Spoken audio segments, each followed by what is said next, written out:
Extract 1, questions 1 to 12. You hear a consultant rheumatologist talking to a patient called Suzanne Hines.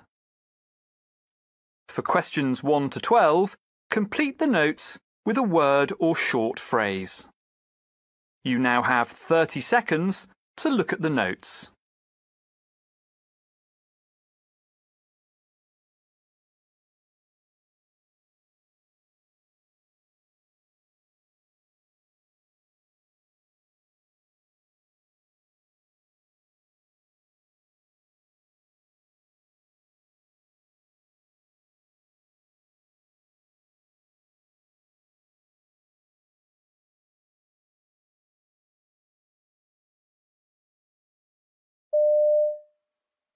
Afternoon, Mrs. Hines.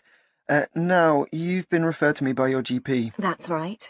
Okay, so I've got some notes here with his referral letter, but it'd be helpful if you could tell me in your own words about the problems you've been having. Well, I've been having various symptoms recently. Apart from generally feeling tired, I've started noticing how chapped my lips were. I'm always using lip salve. Then, on top of that, I began getting quite a few mouth ulcers, and they're really sore. Oh, and something else. I've always gone regularly to the dentist and, well, I used to have the odd filling, but now she keeps finding dental cavities, so I'm always having them done. I see. And does your mouth feel dry? Yes. I'm always sipping water to try and help, but it doesn't really, and my tongue started hurting.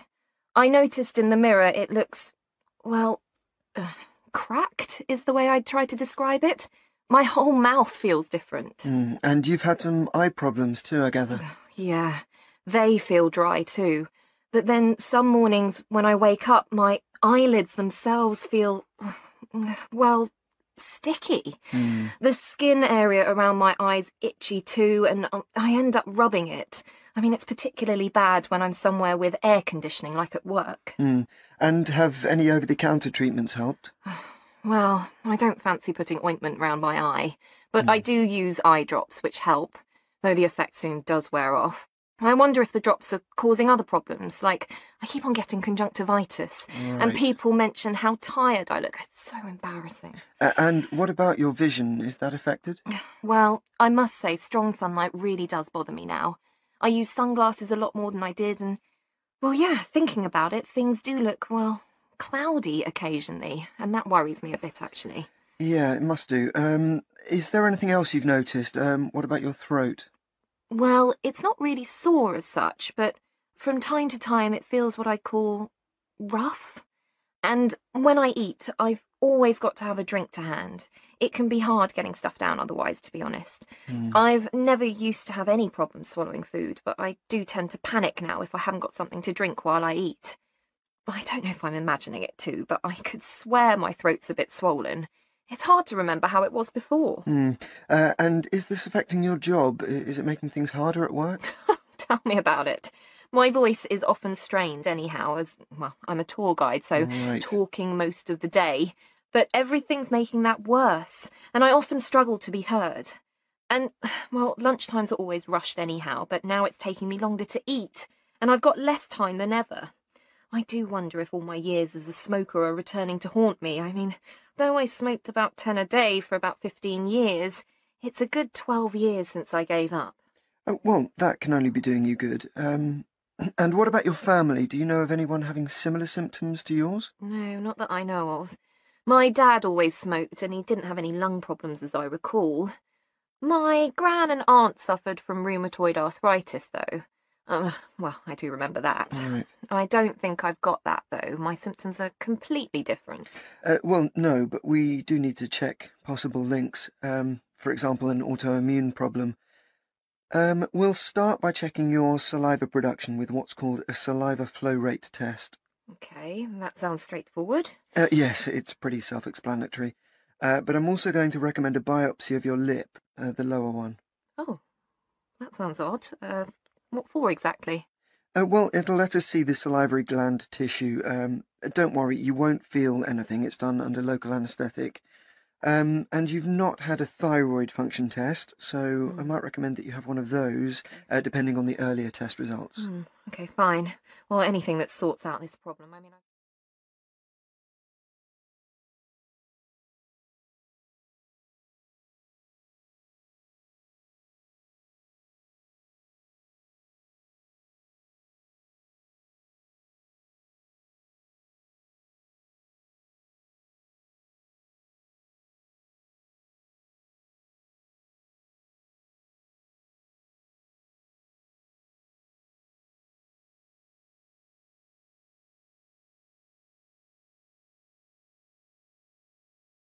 Extract 2.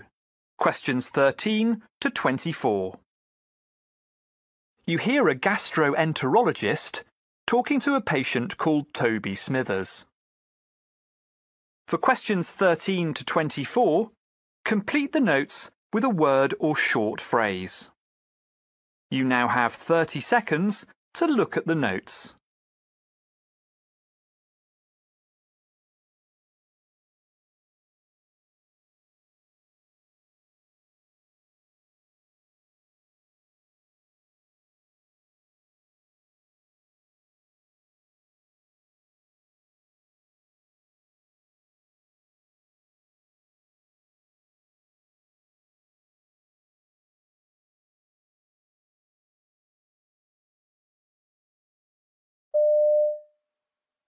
Mr. Smithers? That's right, Toby Smithers.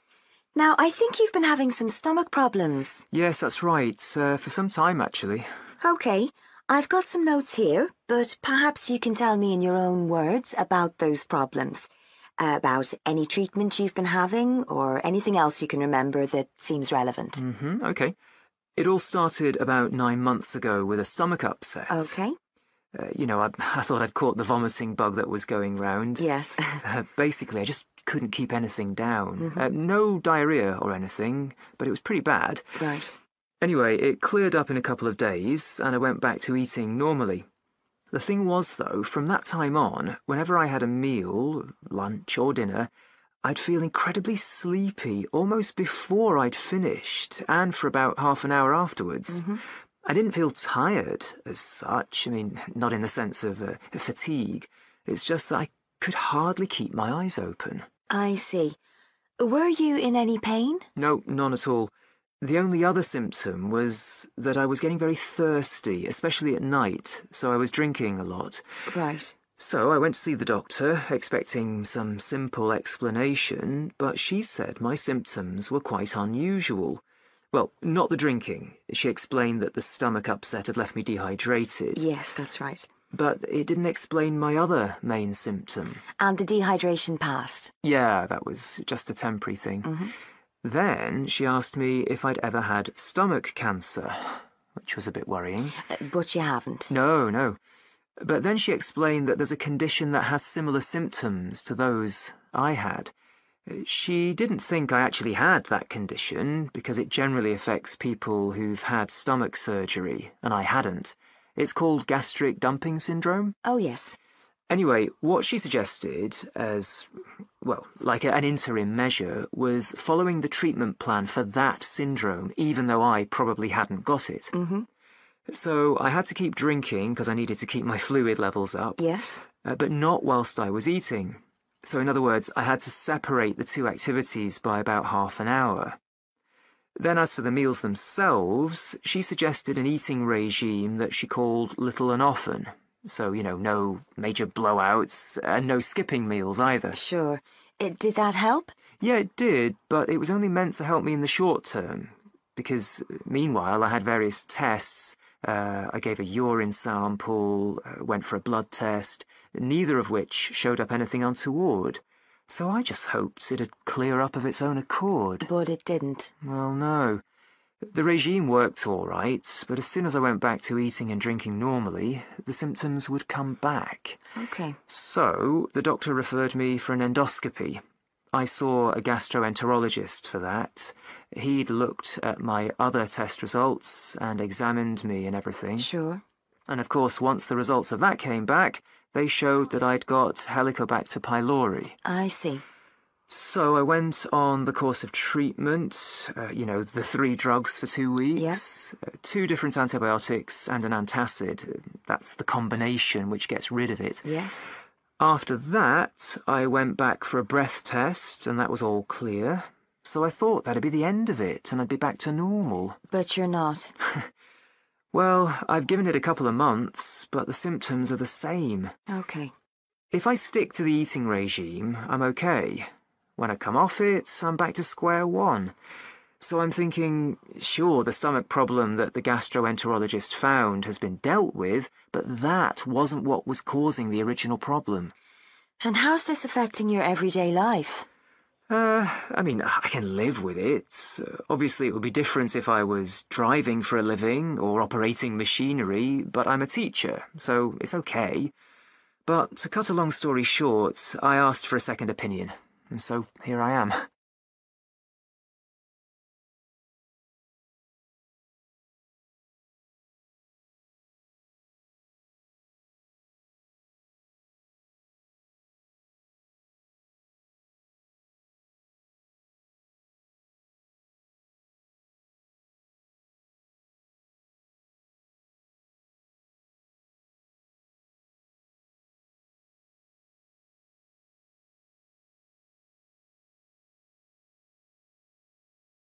That is the end of Part A.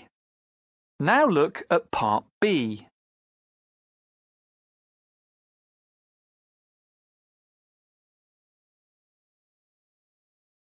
Part B.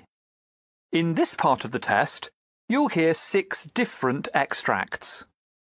In each extract, you'll hear people talking in a different healthcare setting. For questions 25 to 30, choose the answer A, B or C which fits best according to what you hear. You'll have time to read each question before you listen. Complete your answers as you listen. Now look at question 25. You hear a consultant talking to a woman whose father has just been admitted to hospital. Now read the question.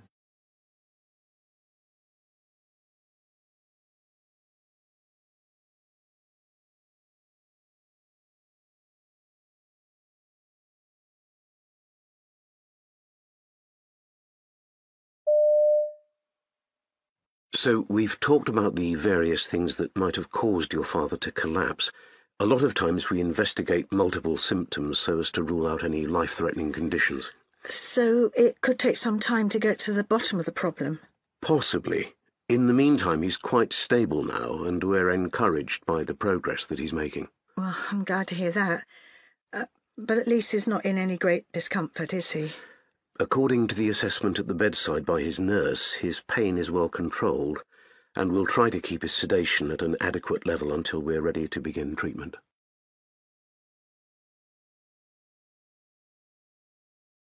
Question 26. You hear a trainee nurse receiving feedback from her tutor about the ward round she's just completed.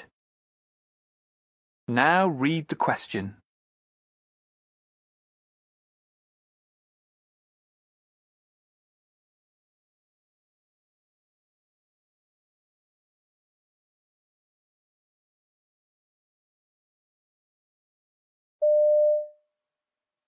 How do you feel your ward round went with that patient? Oh, I really should have told him what I was about to do, rather than just rolling up his sleeve to take his blood pressure. Yeah, it would have been preferable, but at least you realise. Thanks. I think you did your observations really well, though. You checked the patient's details are correct, you put the date in, you timed it correctly, you observed that all your parameters are within normal range, and you did the respiratory rate while you were doing your manual pulse. Yes, the pulse was quite strong and regular. And you could have passed that on to reassure the patient too. Oh. But you look back at the previous observations, put your signature at the bottom. That's all good. Thanks, okay.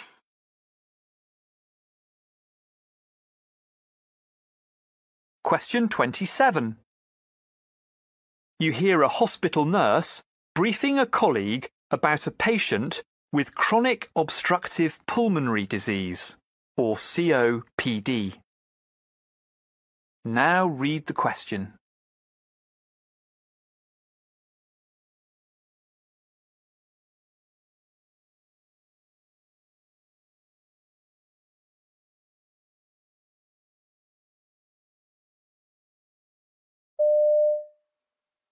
So who's next? The patient in bed 12, she had a fall at home about a month ago, but she's otherwise independent with her day-to-day activities. Her falls risk is high given her recent history. She's been assessed by the physio, and she's on a rollator frame to ambulate. Her skin integrity is intact, and she's responded well to all treatment. Good. She's on a normal diet. The observations were last done at 6 a.m., and they were stable. Her medications are IV tazocin due at 2 p.m. and prednisone next due at 8 a.m. tomorrow. Okay. You need to check with the doctors today whether she'll continue with the IV antibiotics and whether the cannula can be removed. At this stage, they're aiming for discharge in a couple of days' time, pending discharge from the physio and also ceasing IV antibiotics. Okay, thanks.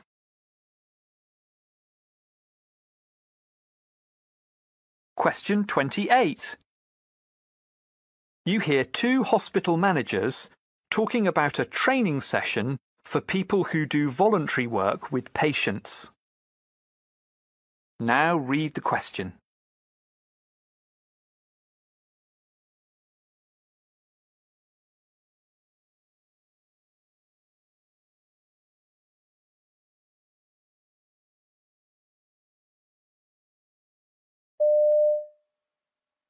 So how do you think the volunteer training course went?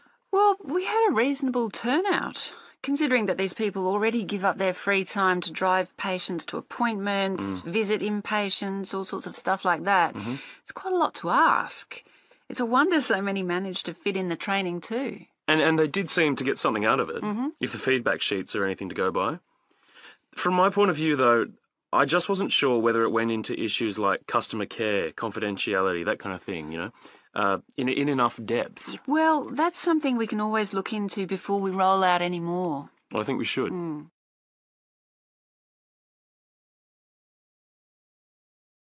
Question 29. You hear a pharmacist talking to a doctor about a patient's medication. Now read the question.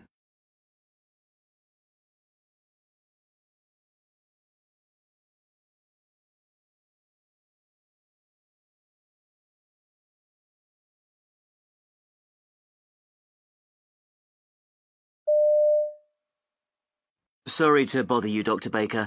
I just wanted a quick word about Mrs. Milton's prescription, the one for anti-inflammatories that you gave her after last week's consultation. Oh, yes, for her osteoarthritis. Yes, so she's been on them for a week now, 500 milligrams twice daily. The thing is, she's just been into the pharmacy complaining of a headache ever since she started the medication. Really? Well, that does happen in some patients, but maybe switching her onto a different anti-inflammatory wouldn't be a bad idea. Okay, I'll look into some options and then run them past you later, shall I? Fine, thanks.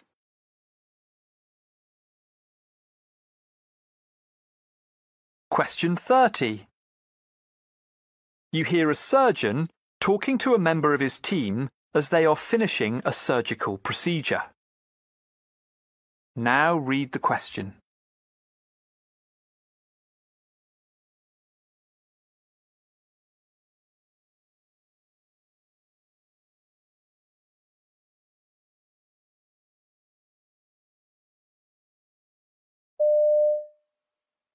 Good, there's no more bleeding. The procedure's finished. Can we just do the sign-out? How much contrast did we use? That was 120 mils of Omnipaque, and we did reach a high dose, so I'll have to fill out a high-dose form. I'll do that afterwards. The other thing was that the ultrasound machine was giving us a few problems. Yeah, I'll have to get the technician on the phone. Do it now, though, because we'll need it if we're going to get through all our list today. Do we need to send this patient up to HDU? Actually, everything was quite straightforward, so I'd say a regular ward bed is fine.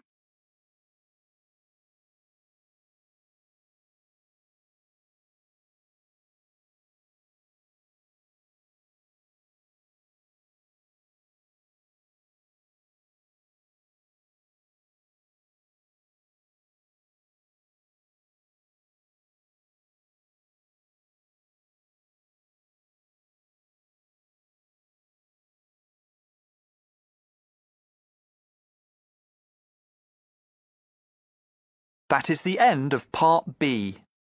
Now look at Part C.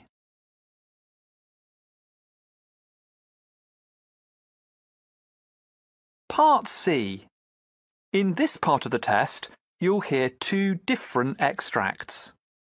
In each extract, you'll hear health professionals talking about aspects of their work. For questions 31 to 42, choose the answer A, B or C, which fits best according to what you hear. Complete your answers as you listen. Now look at Extract 1. Extract 1, questions 31 to 36. You hear an interview with Dr. Bob Dean, who's talking about a trial he conducted to assess different ways of treating the condition known as tennis elbow. You now have 90 seconds to read questions 31 to 36.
The condition, commonly called tennis elbow, is a painful condition of the tendons which interferes with tasks involving gripping and manipulating objects. A recent trial led by Dr. Bob Dean has tried to see what type of therapy works best. Bob, is there a typical way that tennis elbow starts?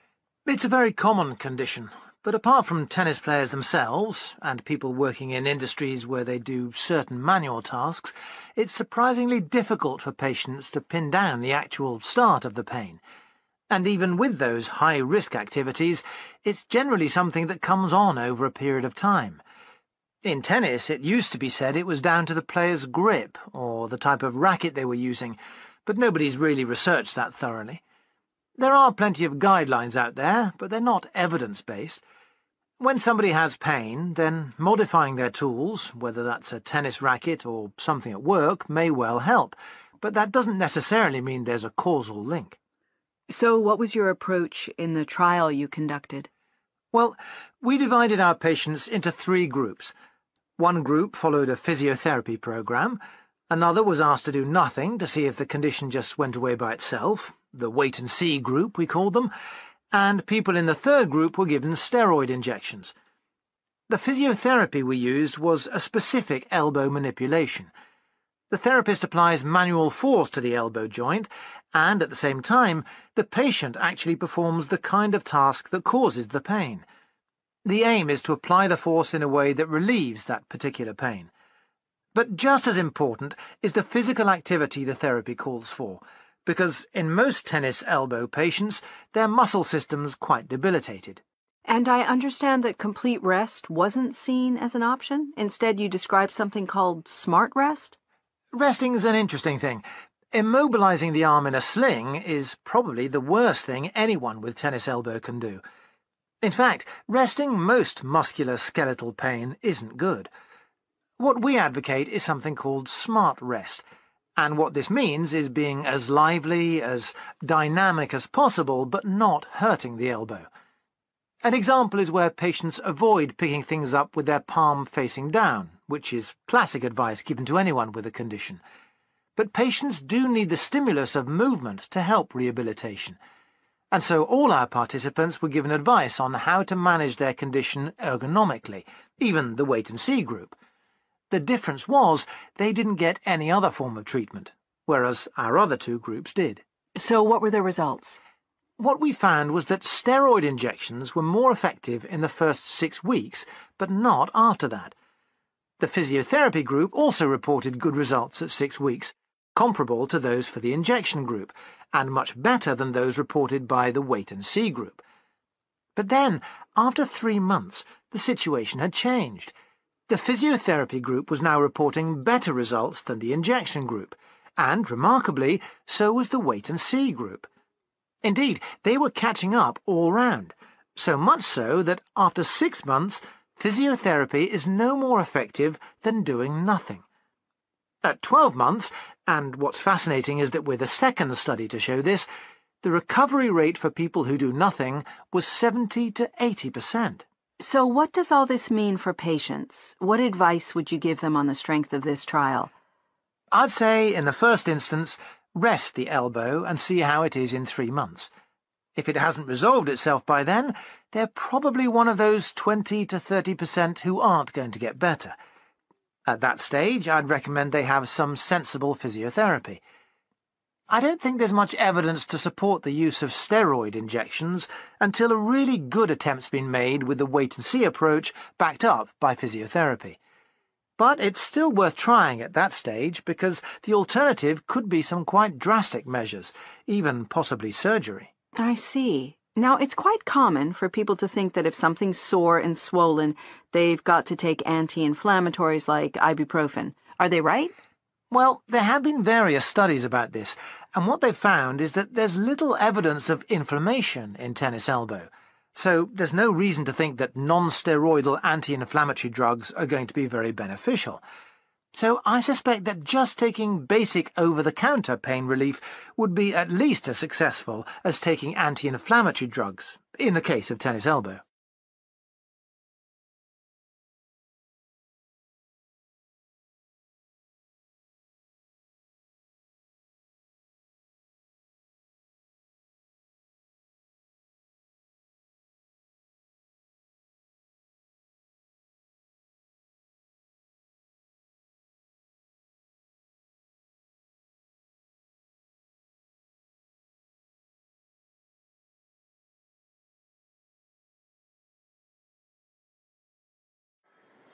Questions 37 to 42. You will hear a plastic surgeon called Norma Woolston giving a presentation about surgical treatment for a condition called Dupuytren's contracture. You now have 90 seconds to read questions 37 to 42.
My name's Norma Woolston, and I'm talking today about surgery for a condition called Dupuytren's contracture, with a particular reference to a case I treated recently.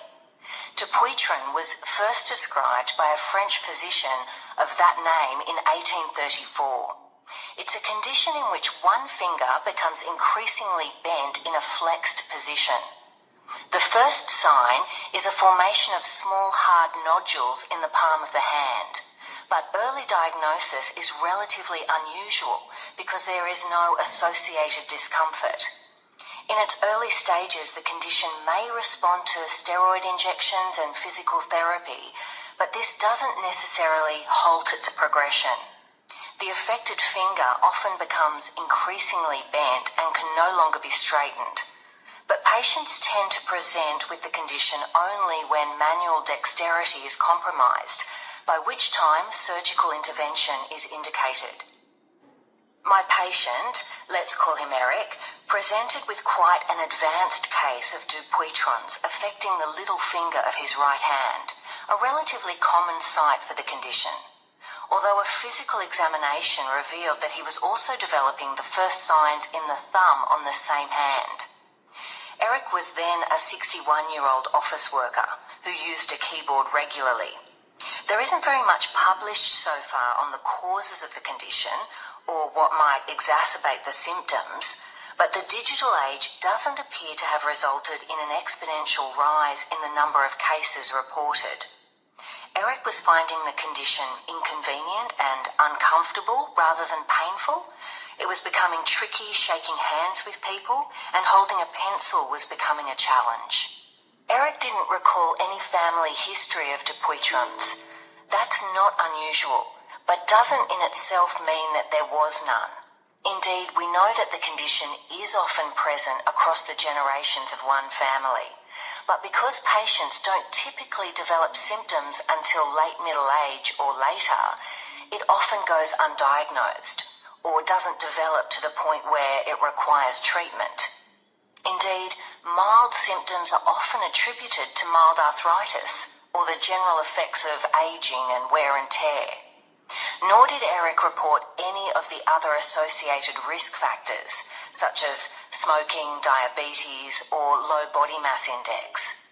It's worth noting, however, that he was of classic Northern European appearance, tall and fair-skinned, and Dupuytren's is known to be much more common amongst Northern Europeans than in other populations. In Eric's case, the condition had progressed to the point where surgery was indicated. It was clear to me that what was required was a fasciotomy to straighten the finger. Eric had some misgivings about this, as he'd heard about less invasive treatment options. But I explained to him that, taking into account the extent of development of the diseased tissue and the specific site, this was the only option, and he agreed to go ahead with the procedure. Fortunately, Eric was generally in good health, was taking no medications for other conditions, and had no concerns or negative history relating to general anaesthetic. This was much the preferred option because, although the surgery isn't lengthy, usually between 30 and 40 minutes, it does call for a complete immobilization of the hand. After the procedure, Eric was using a sling and pillows at night to hold the wound site high up and so prevent a build-up of fluids. I'd explained that wearing a sling when out and about also provides a degree of general protection. It's a remarkably effective way of signalling to other people to keep their distance, as the hand is very sensitive to knocks. But actually, he'd taken plenty of time off work, so this hadn't been a problem for him. Indeed, when I saw Eric at the follow-up appointment, the wound was healing well. His note showed, however, that the sutures hadn't all fully dissolved after surgery, and that this had been a source of discomfort. Worried that perhaps there was an infection, he'd consulted a nurse, who'd removed them and also taken the opportunity to excise some excess scar tissue, which had formed at the site. I reassured him that this was by no means unusual and wasn't a cause for concern. I was pleased to see that when he returned for the final consultation, Eric's wound had generally healed well. As is the case with many Dupuytren's patients, however, Eric volunteered that Despite my careful explanation at our first consultation about the treatment and recuperation period, he'd entirely underestimated the impact of the surgery on his daily life and how long the disruption would continue. That said, his finger is now much straighter. This treatment for Dupuytren's never completely straightens the finger, nor restores full use. But he'd been aware of that from the outset and had no complaints on that score. So far, apart from the initial indications in his thumb, there is no sign of recurrence, although this is relatively common, especially over time.